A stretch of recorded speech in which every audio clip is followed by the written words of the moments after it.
আসসালামু আলাইকুম, আপনারা সবাই কেমন আছেন? আশা করি সবাই ভালো আছেন। আজকে আমি নিয়ে আসলাম হলুদ পাতার ভর্তা। এই যে দেখুন, এগুলো হচ্ছে হলুদ পাতার ডিক।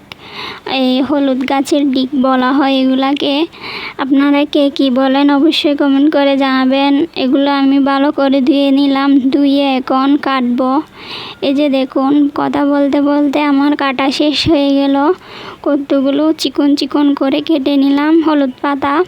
এই যে দেখুন, এখন আমি মরিচ গুঁড়া করে রেখেছি, ওগুলা দিব। পেঁয়াজ কাটা দিব। এই যে পেঁয়াজ কুচি কুচি করে কেটে রেখেছি, ওগুলা দিব। হালকা একটু টমেটো দিব, আর হচ্ছে এখানে একটু গুঁড়ি মরিচ দিয়ে দিব, যাতে ঝাল ঝাল ভালো লাগে। একটু বেশি করে দিলাম আমি। একটুখানি লবণ দিয়ে দিব, আর একটুখানি সরিষার তেল দিয়ে দিব। এই যে দেখুন, এগুলো এখন ভালো করে কচলাইয়ে মাখা লাগবে। কচলাইয়ে ভালো করে মাখলে বেশি স্বাদ হয়। এগুলো কিন্তু গরম ভাতের সাথে খেতে খুবই ভালো লাগে।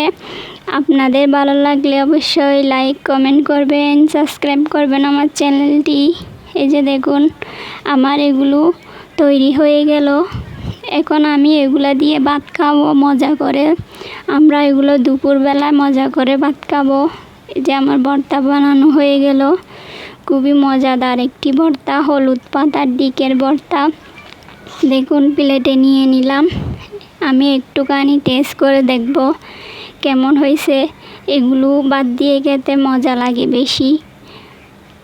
খালিও চাইলে খেতে পারেন, আপনাদের ইচ্ছে।